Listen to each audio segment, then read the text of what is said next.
तो महिलाओं को बीता हुआ 20 साल पुराना जमाना याद आ रहा है, लेकिन कुछ ऐसे मौलाना हैं जिनका दिल तालिबान के लिए धड़क रहा है। कहने को ये मुस्लिम पर्सनल लॉ बोर्ड के प्रवक्ता हैं, लेकिन तार तार होते इंसानियत में भी इन्हें भव्य साम्राज्य याद आ रहा है। वहीं दूसरे समाजवादी पार्टी के सांसद शफीकुर रहमान बर्क हैं, जो तालिबानी लड़ाकों को क्रांतिकारी बता रहे हैं। ये रिपोर्ट देखिए और उन अफगानिस्तानी छात्रों के दर्द को समझिए जिन पर इनकी बातों को सुनकर क्या बीत रही है। काबुल में इंसानियत तार तार, तालिबान पर मौलाना की जान निसार। बर्क को कब समझ आएगा स्वतंत्रता सेनानी और दहशत गर्दों में फर्क। अफगानिस्तान में दहशत मची है, इंसानियत का नामो निशान मिट चुका है। लोग डर के मारे थर थर कांप रहे हैं।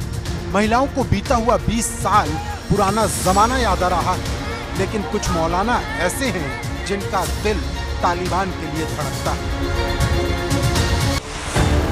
तालिबान की मोहब्बत में जान निसार करने वाला, दहशतगर्दों को दुनिया का सबसे बड़ा देवदूत बताने वाला ये शख्स कोई और नहीं, all India Muslim personal law board का प्रवक्ता है, जिनकी तालिबानी मोहब्बत को देख यूपी के अल्पसंख्यक मंत्री मोहसिन रजा को गुस्सा आ गया। कि समाजवादी पार्टी और अन्य राजनीतिक दलों की विचारधारा क्या है?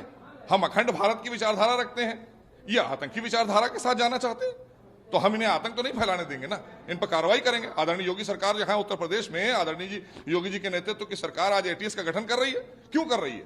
क्योंकि हमें उत्तर प्रदेश की 23 करोड़ जनता को सुरक्षित भी रखना है। लेकिन तालिबान को देख सिर्फ प्यार नोमानी जैसे मौलाना को ही नहीं हुआ, तालिबान की दहशत के एक कदरदान समाजवादी पार्टी के सांसद शफीकुर रहमान बर्क भी हैं, जिन्होंने तालिबानी लड़ाकों की तुलना भारत को आजादी दिलाने वाले स्वतंत्रता सेनानियों से कर दी।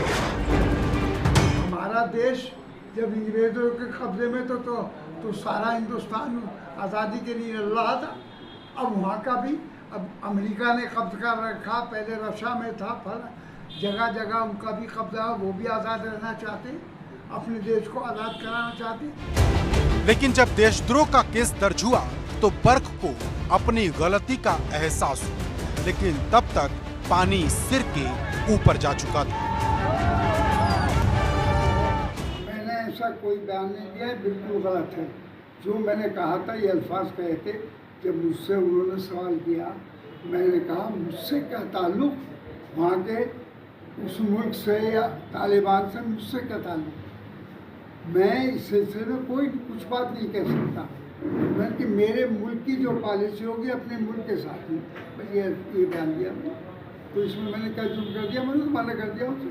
मैंने कि तालिबान से मेरा कोई ताल्लुक नहीं, कोई वास्ता नहीं, मैं वहाँ का रहने वाला नहीं। तो मैं तालिबान के सिलसिले में मैं राय देने वाला कौन हूँ?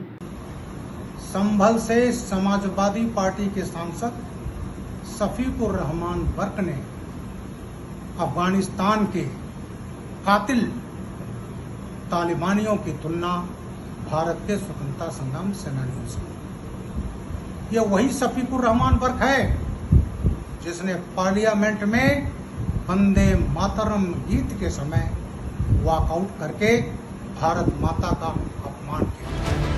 लेकिन सवाल बड़ा है कि जिस तालिबान की पूरी दुनिया में आलोचना हो रही है, उसकी दहशतगर्दी को हर कोई धिक्कार रहा है, उस पर नोमानी और बर्क जैसे लोगों का प्यार क्यों उमड़ रहा है?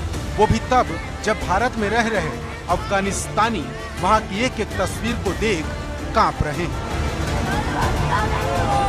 अफगानिस्तान पर तालिबान के कब्जे के बाद जहां हमारे देश की सरकार हिंदुस्तानी नागरिकों को अपने वतन वापसी के लिए ऑपरेशन चला रही है, तो वहीं जो अफगानिस्तानी स्टूडेंट हिंदुस्तान में पढ़ रहे हैं वो काफ़ी ज़्यादा परेशान हैं, चिंतित हैं अपने मुल्क को लेकर के, अपने परिवार को लेकर के।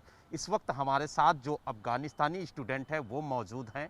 हम उन्हीं से जानने की कोशिश करेंगे कि वो क्या कहेंगे इस पूरे माहौल को लेकर के और जिस तरीके से उनके कंट्री में हालात हैं उसको लेकर के। जो आपके परिजनों से आपकी बात हुई तो क्या बताया उन्होंने?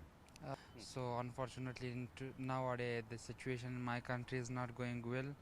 अफ़गानिस्तान में अभी हालात बहुत ख़राब है, स्टूडेंट्स नहीं आ सकते यहाँ पे इंडिया में। अभी हमारे क्लासेस भी फ़िज़िकल स्टार्ट होने वाला है 15 सितंबर से। बहुत सारे स्टूडेंट्स है वहाँ पे, अभी भी एम्बेसी भी बंद है, वीज़ा नहीं है, बहुत प्रॉब्लम से स्टूडेंट।